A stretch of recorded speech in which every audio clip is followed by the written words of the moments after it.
And marriage is so much more than the wedding day. Yeah.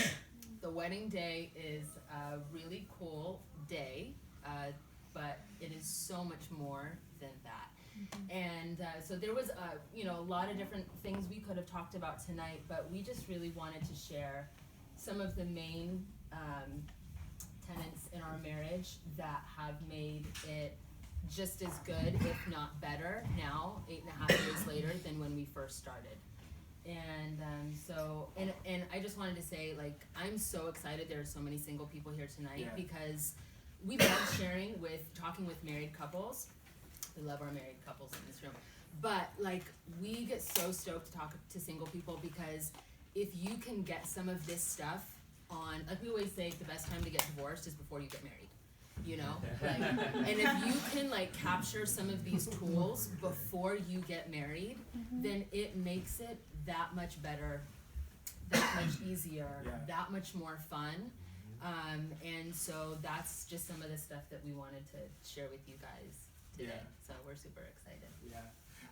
I did construction for a lot of years, and I loved collecting the different tools that I had, and when you think about relationships, what it comes down to is every relationship is what you make of it, or how it requires building. And so no carpenter, no plumber, no electrician would ever show up to do a job with only his hands. He's gonna show up with tools. He didn't create those tools, but he knows how to use those tools. And so that's what we want to share with you guys tonight, is like a lot of these tools that we're going to share, you probably heard of them before, but what we've come to realize is there are a lot of camps that would stick on just one. They would say, oh, we use this, and then that's it, and we use this, and that's it. But we realized as we walked in our journey that it was actually a culmination of these tools together that really worked for us. And so, that's what we want to share tonight. But really quick, we met on, it was called the God Summer of Love Tour in 2007. It was after the Call Nashville in 7707.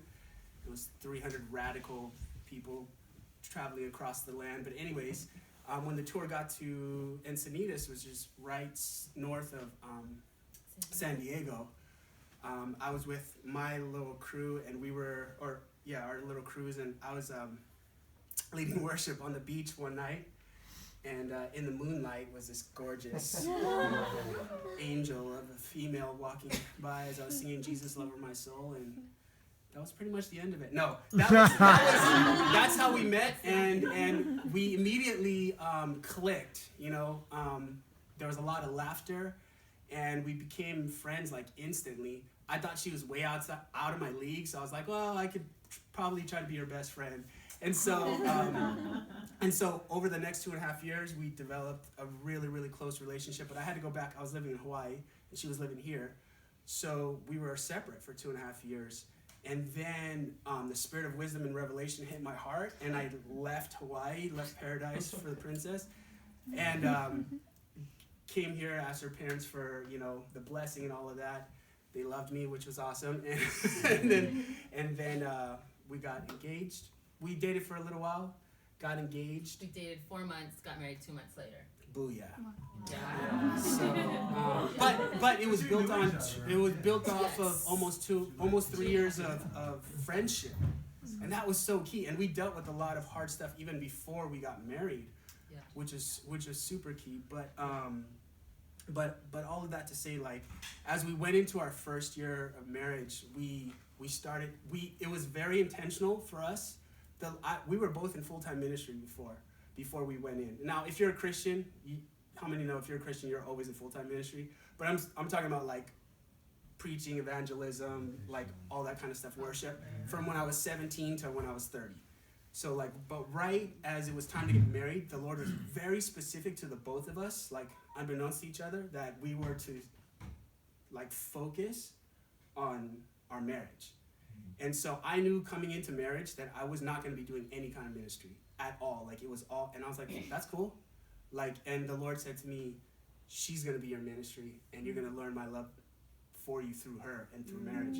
And so I knew that it was time that we were going to study and learn about what it is that God wants to show us through marriage. And so we're going to share with you guys just the tools that we kind of picked up along the way. They're not all the tools, and we don't know how to use them perfectly, but they've been a great assistance to us. So Dee's going to share with you the first.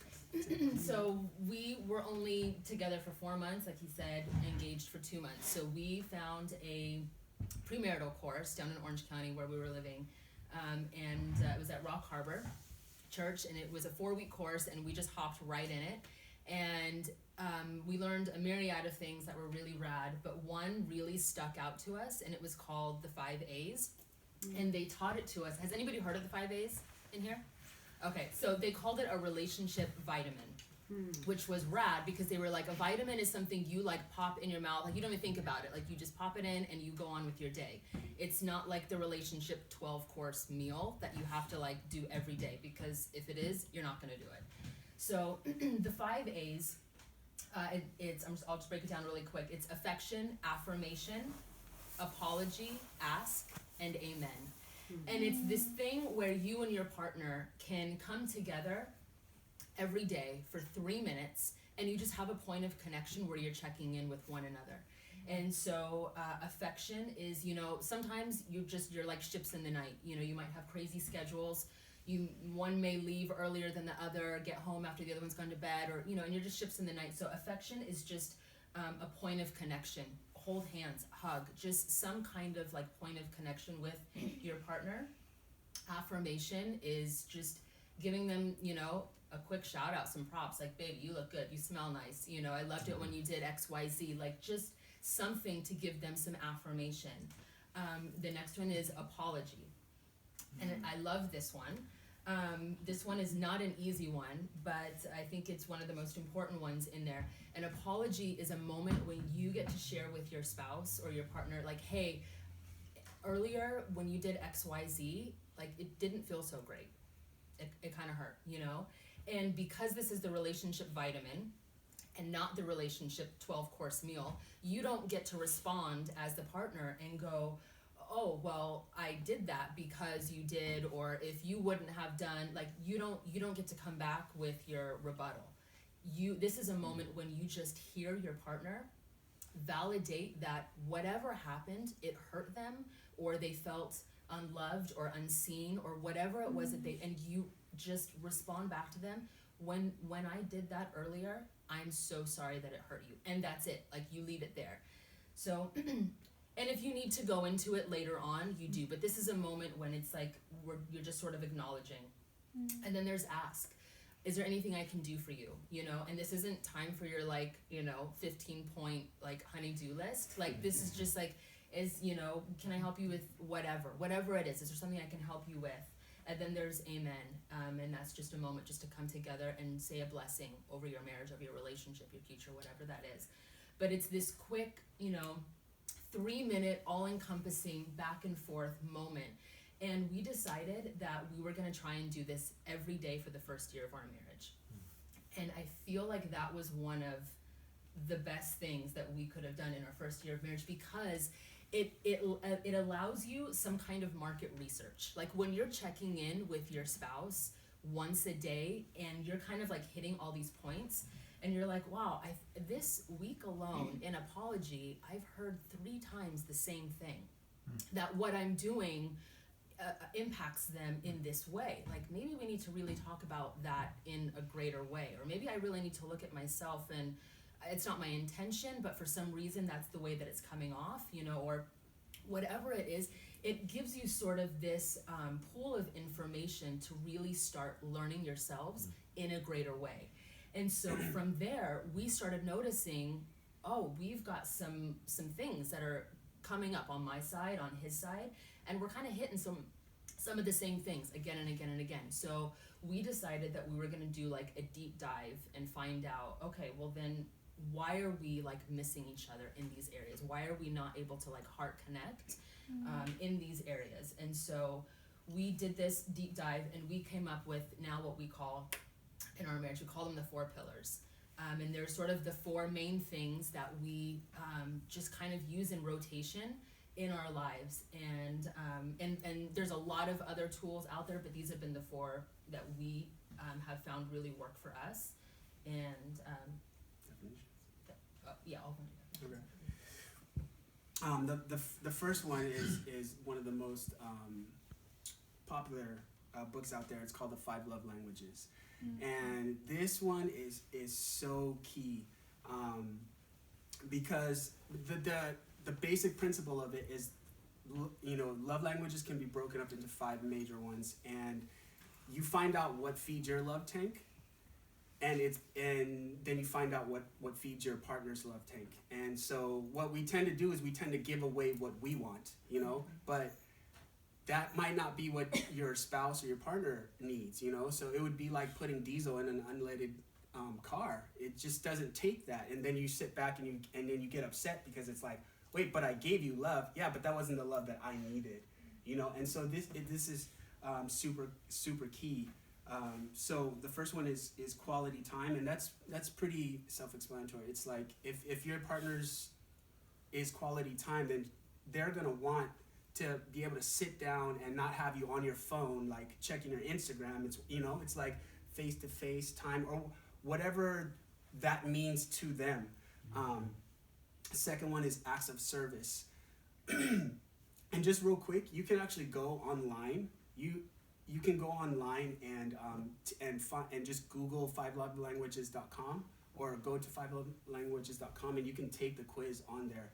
And I suggest, or we suggest, that everybody does it, even if you're not dating anyone, even if because these tools work with any relationship, like with if it's parent to child or siblings or these tools, they just work in relationships, period. So quality time, then there's acts of service, which is like if doing the laundry, washing the car, anything like that. It's like doing something for the other person that will fill their love tank. Words of affirmation, which happens to be one of my top ones, is just like speaking words of, like, I don't need her to tell me I'm handsome, but her just saying, babe, I love you, like that fills me. Those few words just fills my tank so much. The fourth one is physical touch, where you like to hold hands, you like to cuddle. This is me too. I love to hold her hand. I'm always like, when I'm driving, I got one hand on her knee and the other hand like this. That's just how I am. And I think a lot of times it's like how you receive love when you're a child, that you kind of like give, you kind of learn that and you give it away as well. But then it's also based on personality. And the final one is gifts, where you receive gifts, and that's a part of what fills your tank. And again, every single one of these tools, I feel like, could be their own 1-hour teaching, but we kind of want to just like go through these and just kind of give them away, because these are the major ones that have helped us. So that was the first pillar, 5 love languages. Yeah, and one of the things that we noticed when we went and we took these tests, back in the day when you took the love language test online, it actually gave you percentages, which was super rad, because we got to see that even though physical touch was our top one, his percentage was much higher than mine. And so it gave some understanding why there were times when I felt like I needed space. And so it allowed us to have a conversation and him not to feel rejected, because we got to see, well, it's something that I need at a different level, even though it's the top one. And that brought understanding into, sometimes even though you might be using the same words, or you guys might need the same things, you may have to break down your definition of what that is. Yeah. Because you may be saying the same thing, but because of your filter, your process, your background, your childhood, whatever, you may have a different definition of what that exact same word, phrase, meaning, need, desire is than your partner. And so when you're trying to give each other the same word or the same need, but you feel like it's like friction or you're missing each other, a lot of times we'll stop in that moment and go, okay, what's your definition of this? And I'll then say what my definition is. And more times than not, we can see the valley really clearly. You know, we several years ago, we had kind of found this out by, you know, there was someone had called and was coming over to the house, wanted to visit, and I was working, so I was just like, hey babe, you know, can you pick up and before they get there. And then I come in and I'm like, oh, why is there dishes still in the kitchen? And why, you know, and I'm like, so then afterwards I'm like, hey, when, you know, you had said you were gonna pick up before they got there, what happened? He's like, I did pick up, this place looks amazing. And so then he was like, define pickup. He's like, can you define pickup? Yeah. And he was like, it means XYZ. And I'm like, oh, well, then by that definition, like, baby, grand slam. Like, you knocked it out of the park. So this is my definition, like, you know, ABC. And he's like, got it. So I actually didn't even touch it then. Didn't even begin to start, you know? And so then together, we had to come up with a definition that worked for us. Because then it just takes the confusion, the chaos, the wondering. It kicks it out of your house, you know? And it's like, okay, this is now our definition of like what pick up means. And sometimes like that's just a small example of you having to do that for a number of things throughout your relationship, you know, because life just provides you with your own filter, and you come together and you're trying to come together as one, you know, and it's a lot of redefining for the two of you, for your home, for your future, what certain things mean. So there's that. Yeah, it's a two becoming one. So the next one, the second pillar is just like love languages, there are apology languages. And this we did not learn until a couple years in. Yeah, I think in the beginning they only had the love language quiz and the authors of the book, and they ended up coming out with the apology languages, PTL, praise the Lord. Because there were times in like conflict resolution, like we were like the plane was like circling forever, and we were like, how do we land this thing? Like, why are we like, I'm saying sorry, you know, or he's saying sorry, but it doesn't feel like we're meeting each other there. And so we went back and we learned these apology languages. There's 5 apology languages, and then all of a sudden it was like, you know, we were able to then, just like the love languages, give each other what they needed, you know. And so it was like, now I understand that what he needs is a genuine, heartfelt connection moment. Like for him in that moment, there's a release, you know, and I don't have to come with like a bullet point list, but I may need that bullet point list, you know, or like just a recognition of what happened in that situation, so that I know that it's, you know, we're gonna try and not go there again, you know. But because he was coming at me with just like, hey, I'm sorry, and I'm like, and you know, but that wasn't what he needed. We didn't know, and so like the plane would circle forever and ever and ever until we came to this realization, and then it makes things like click all of a sudden. So the 5 apology languages are accept responsibility, genuine repentance, expressing regret, make restitution, and request forgiveness. And again, you can go onto the website and you can take the test, and it breaks it all down for you. But all of this stuff, what it does is it like lays out this large map in front of you. And the first thing that you want to know is, where are you on this map? Who are you? What is it that you need? What are your definitions for love and all of these other things that you need in life? And so it's finding yourself on the map, and then it's your partner finding where they are on the map. And then you begin to learn all the roads where you guys come together. And then you can see the roads where you don't meet. And that's where the work has to like take place, because you want to try and make as many open roads between you and your partner as possible.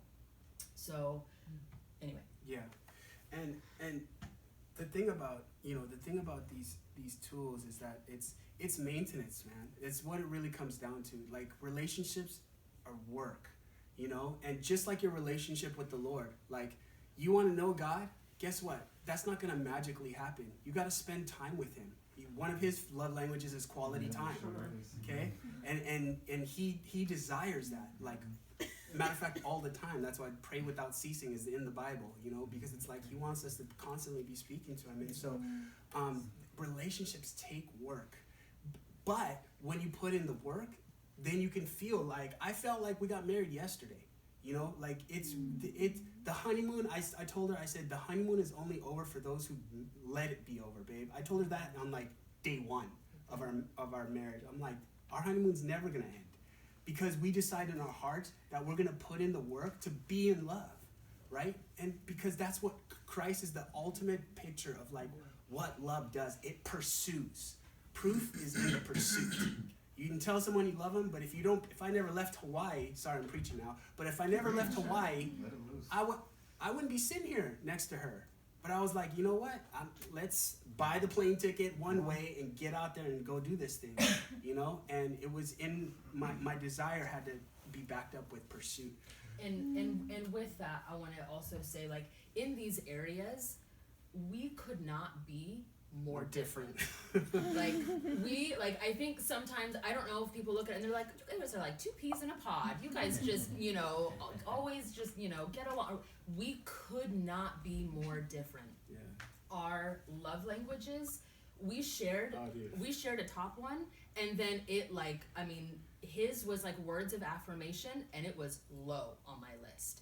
He would send me these like... I would get to work, and I would drive to work super early in the morning, and I would get there, and then I would write her a poem of how her face reminded me of probably what the rapture looked like mixed with the glory of God and, you know, the color of joy, whatever that is, and put it into like some a poem. Song, or it's a song, right? Like 16 paragraphs long. Me not knowing that she's still asleep from her 16-hour production job, like she's totally knocked out.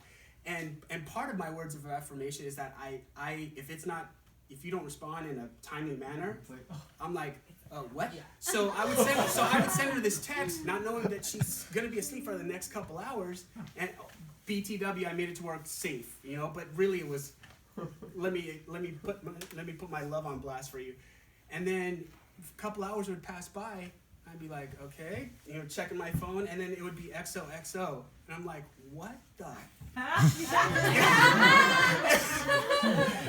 I'm just like, wait a minute. But then when I did the laundry, I was like husband of the year, and I was like, I don't get it. That doesn't make any sense because acts of service was high for her, and words which of was really low. Super low for me. I didn't give a crap. But guess what? I'm really good at acts of service now, and she's amazing at words of affirmation now because we learned what the other person needs. But it was hard. It was super hard. It was not easy. Like I would get these things, and I'm also like sometimes a lot of emotion is a little bit uncomfortable for me. So I would get like these like Billboard top songs like of the year written about me. Like seriously, you guys, he's amazing. But like I would get these beautiful poems, letters, texts, all of this stuff, and it was a lot for me to process.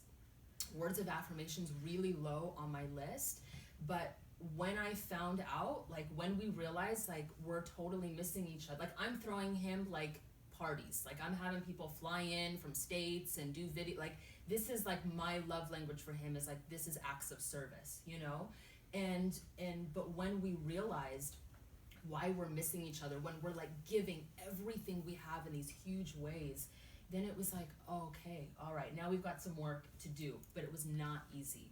Now I know that I don't care how busy my day is. When I see that text pop up from him, like I will try, if I'm gonna meet, what does it matter where I'm at? I try and whatever I'm doing, stop and respond to him, and not with just the XOXO. Like I try and give him my heart, you know, and because I know that it means something to him, and it's gotten a lot easier. If you work that muscle, like this muscle that you weren't used to before, it gets a lot easier each time, you know. So.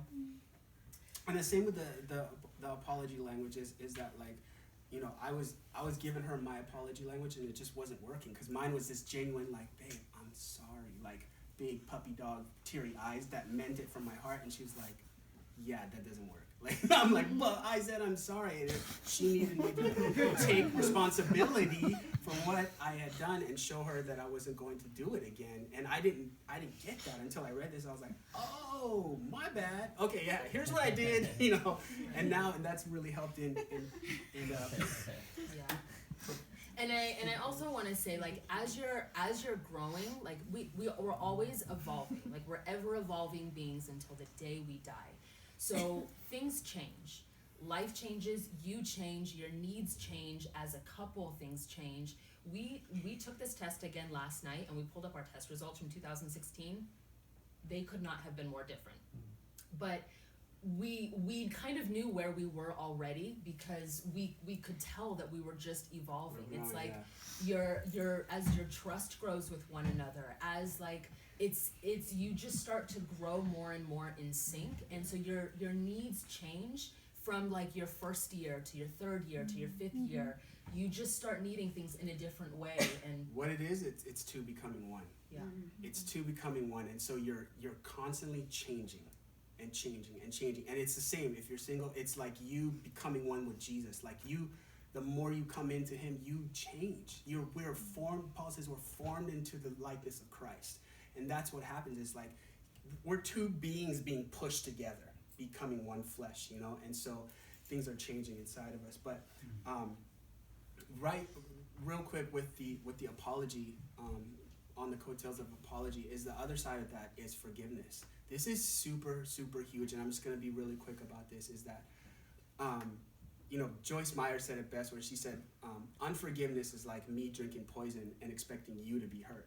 It's really silly. There's a reason why Proverbs calls it, it's why it's called bitterness, but for me, a really simple litmus test, because I would see that there are many times where I would feel like I forgave something or someone or a situation, and then later think about it again, and I'm still upset about it. And I realized forgiveness is a process, and sometimes you have to do it again and again. And so the Lord showed me, if you can think about that thing or that person without getting pissed, then you know that you've actually forgiven them.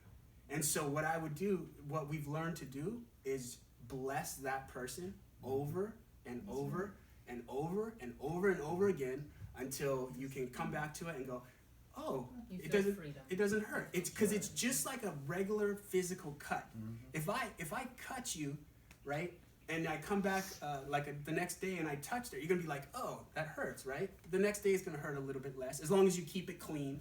Now that's the key. You gotta keep it clean. You gotta keep like all the dirt and all of that stuff out of there, because unlike physical wounds, unforgiveness doesn't heal over time. You have to deal with it. And so that's just a quick plug. Like, time doesn't heal these wounds. You have to be proactive in forgiving. And that's huge in relationship, man, because love keeps no record of wrongs. And if you come to the fight with your gigantic list, you're not going to get anywhere, because, okay, yeah. Our third pillar is the personality test called Myers-Briggs. This is an amazing test. I'm sure many of you guys have already taken it. Just real quick, if you haven't heard of it, it's a personality test that breaks up personalities into 16 major personalities, and they're broken up into 4 different categories. And the first category is how do you recharge? Do you recharge around people, or do you recharge by yourself? Because being an extrovert doesn't mean that you're good in front of people. There's a lot of actors who are good in front of people, but they need to recharge by themselves. So knowing that, does your partner need to recharge by themselves, or can they recharge around you and other people? That's really key, because if you're hyper extrovert and you got a super introvert wife or spouse, then you're gonna need to give them the time to just go and recharge, and don't take it personal. You know what I'm saying? But if you don't understand that, then it's gonna hurt you. And so you're either an I or an E for the first category. The next category is how do you take in information, and that's you're either a sensor who takes in information through your senses, through your eyes, your ears, what you smell, what you taste. Like my wife is like a plant. She loves to be outdoors. She loves the sun. If I set her on some sand on a warm day with the breeze blowing in her hair and the waves crashing, she is a happy girl. Yeah. For me, not so much, because I'm more the intuitive type, and I take in the world through intuition, and I actually I care kind of more about like how people feel in the room, you know. That's how I'm built. But understanding that is super, super key. The third category is, how do you make decisions? You're either a feeler or a thinker. Now, mind you, you're not one or the other. You just happen to be majority one or the other, right? And I'm majority feeler. So how do I make my decisions? A lot of time based on how I feel. I know the instructions say turn right here, but I feel like turning left. For her, she's a complete thinker, and it's like, why did you turn left? The instructions say to turn right. Like there's no logic in that. I don't know. I felt like it. And I'm like, I don't want to feel our way through LA traffic. I want to put on Waze. You gotta trust in his ways. Every other GPS system to sleep. Yeah, I just want to get there. Yeah. And the fourth quadrant is, how do you like order? You're either mostly a perceiver or mostly a judger. Perceivers are like hippies, kind of go with the flow, don't really care about calendars, which that's what I am. And then you have judgers who like calendars, like bullet points, like to be on time, like all those things. And so understand, you like a clean house. Like, man, as a perceiver, like, I don't care. I didn't care. Actually, I should say I didn't care. But marriage has really grown me up a lot. And I'm like, I don't like that our house is dirty. I'm gonna clean up today.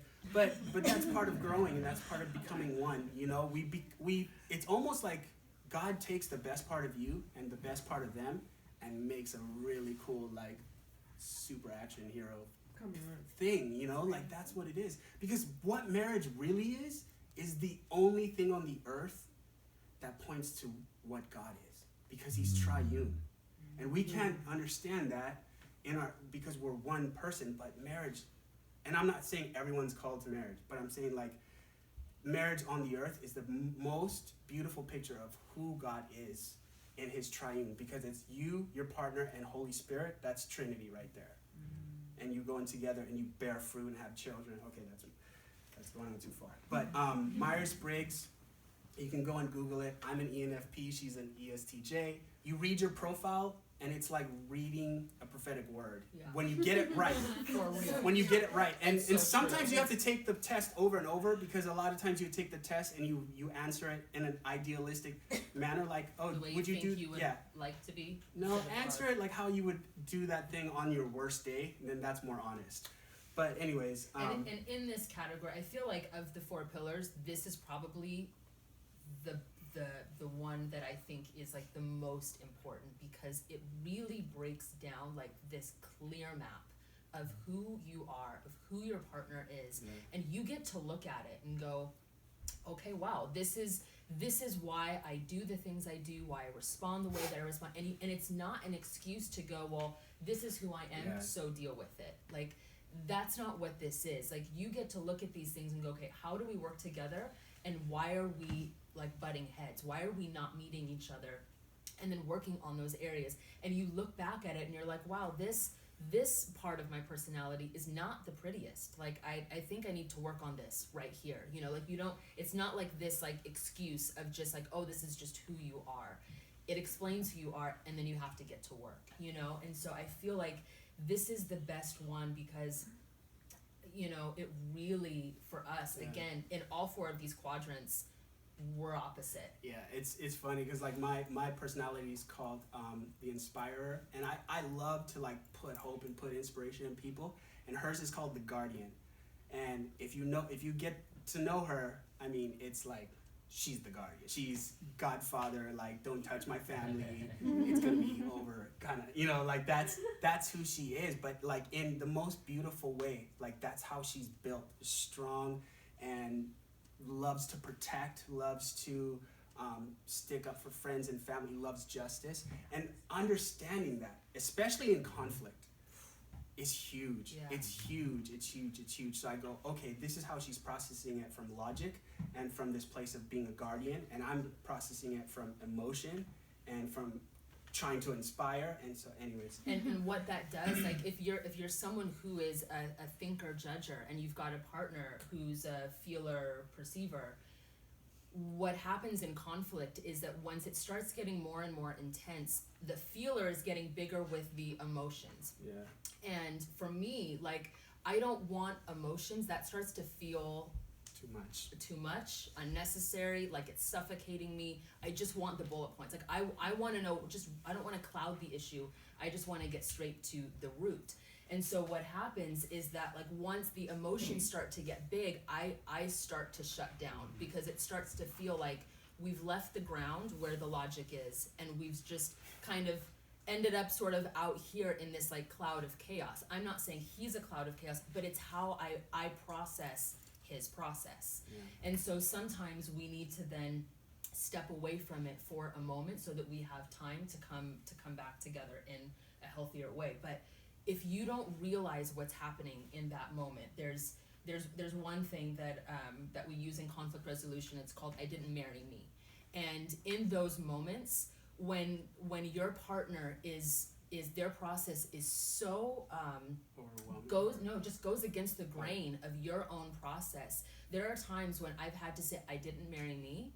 I can't expect my process, my timeline, like the way I would say this, the way I would do this. Like, I don't want to feel like we're just going to turn right because we're going to turn right. Like, you know what I mean? Like, I have to find value in what he brings to the table, because otherwise you can steamroll your partner by your own process if you don't find value in them. And I don't ever want to crush him. I don't ever want to I don't want him to feel like my process is cold and calculated because I just want the facts. I don't want him to feel like he's not valid in having an emotion, you know, or a process through feelings. And so you do have to remind yourself sometimes, I didn't marry me, so I'm not going to get my process. And you know what? That's okay. Yeah. And if you begin to find value in how can I add that to the way that I process things, how can I find a way to use, you know, his expression into the way that I do life, you begin to see your partner in a new way. Instead of like this thing that goes against your grain, you feel like sort of this synergy of unity between the two of you in a new way. Yeah. So That's good. I love Myers-Briggs. I think it's incredible. So we're gonna just share our last pillar, and we'll try to move through this quickly. You know, it's getting late. Oh my gosh, time. But the last one is called. There's a book called Love and Respect, and it's basically built off of. It's written off a verse in Ephesians where Paul, with so much wisdom, said, "Husbands, love your wives. Wives, respect your husbands." And it's just it's very general. It's very general because it's like it's typically saying that most men, when in a conflict, they will feel disrespected, and when they feel disrespected, they can't then give love, and then when the woman feels unloved, she can't give respect, and it causes what the book calls a vicious cycle, and it's just over and over and over. And when a lot of times in conflict resolution, we'll stop and we'll just go, oh, you know what? When you said this, it felt super disrespectful. Or when I did this, I know that was really unloving. And it's such a easy, like, principle, but if you don't know it, again, if you don't have the tool, like, you're not gonna be able to recognize it. And so that's a key one. And it actually reminds me of the day we got married. One of our friends married us, and in his during the ceremony, he said, "Oh yeah, when Jake, he said, always remember, marriage is not 50-50. It's 100-100. 50-50 is how the world sees it. It's like that's why there's a prenup. That's why there's, you know, like, you get half of this, and you do your half and I do my half. When did Jesus ever say that? Tell me, like, okay, you die half on the cross and I'll die the other half. It doesn't work that way. Like in this life that we walk out with the Lord, if you when you feel your partner is not giving 100%, is that's when you're most called to give your 100%. Because it's easy when both are giving 100 and you're having a great day. But like when one isn't, that's when we're called to be most like Jesus. And then we have. And I just want to say a quick shout out. He's really good at that. Like I am still working on that. Like he's really, really good at. There are times when I'm like, I would not be giving 100 after the way I just acted. But when he does, it jacks me up, and it makes me want to love him so much more. And it turns that ship around. Like it breaks that cycle of like broken love and respect. When I see him give out of a place of deficit, when like I was acting all like crazy, like I'm like, man, you know what? I can do better. I can do better in this, and I can show up in a better way. I owe you more than this, and I want to give you more than this. At the end of my life, like sometimes I think, you know, like as a spouse, you've been given the opportunity to love your partner in a way that nobody else is going to have access to love them in that way, you know, and I want to be able to love him in the best way that I can for the rest of my life. And it's moments like that that really just like, man, they really go deep in my heart. And so don't ever feel like moments like that when you choose 100 for your partner, even when you see them not giving everything, that it means nothing, because it doesn't fall on deaf ears. It really goes deep into the heart. What she did just now actually highlights one of our key principles, which is praise in public and confront in private. So props to her for that. Like you'll never, I should say, you'll most likely, never see us in public like arguing in front of anybody, because we know like you can feel super disrespected if you say something. Just add one person into the room and then say something in front of that person. Now it changes the dynamic. But when you're in private, now you can say, hey babe, when you said this like in front of like 25 people at church, I was like, not cool, you know. You can't do that. I can't do that right now. And so that's a super key principle, is praise in public, confront in private. So that basically kind of wraps it up. We've got a few other like points, but I know it's getting really late. So so just really quick, one thing we try and always throw out is always and never.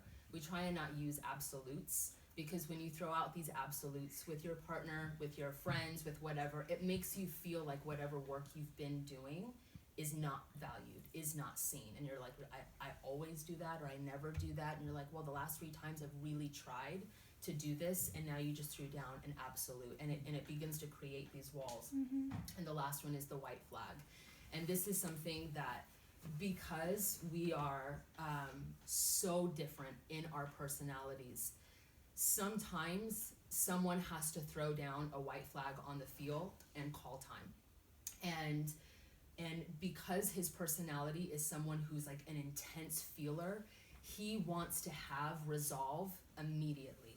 And sometimes the emotion in the room has gotten so big that what I need is space to clear my head and to process my thoughts, so that what I say is of value to the conversation. And so, but I can take a lot of time. And because, we all bring like childhood stuff into marriage or whatever, but like that could feel like rejection to him. It could feel like abandonment to him. And so we've had to then define what that white flag is for us. Like if someone throws down a white flag, maybe it's a 4-hour white flag, a 1-hour white, a 20, whatever that is between you and your partner that feels safe. We had to do it recently, a couple months ago, I think. It was just like getting too intense, and I had to get up and like throw down a 1-hour white flag, and I had to go into the room and like just take a break. So what that means is that we have to take a break, treat each other like with respect, with love. But when the white flag is done, we have to come back. It's time to come back and together. Then, so it gives the person who needs space, but then it also allows the person who needs to solve it right now. It gives them hope that like it's gonna get dealt with and not just put on some shelf and forgotten and thrown into the sea of forgetfulness. And you have to set what boundaries feel safe for you and your partner, because you, and I loved what Aldo and Monica shared when we weren't there that night, but we watched it back a couple times actually, and they kept using the term like, you find your own freedom in these things, like you find what works for you. You've got your own personality, you and your partner have your own safety nets, and so you find what works for you, and this is what happened to work for us. So again, we could talk forever on relationships, but we just, and there's so much more in them, but we love you guys. These are some things that have really helped us. Again, we could not be more different, and so it really is the tools that bring you together. It's been 8.5 years, and I freaking love my marriage. Like, this is my best friend on the planet. Like, I love being married. I did not want to get married. Like, marriage sounded like prison to me. Like, it felt like a prison sentence where someone was just gonna try and lock me up, and I was gonna feel stuck. Like, that's what it felt. I think it felt the idea of marriage felt different to him, but like, it's different for everybody. And he has made marriage feel like the most free and fun thing. It feels like complete freedom. We laugh so hard over so many things, and we just have the best time. And I think that it's just so telling of work that is put in, because marriage is so much more than the wedding day, and you will get back what you put in. And if your partner isn't willing to do the work, you throw down that 100. Like, you put it in, you put it in, they will begin to take notice. When he does it, I take notice, and I'm like, oh, I gotta step it up. And vice versa, when she does it too. Yeah. And so we love you guys. We have a few things we want to give away. First of all, that was amazing.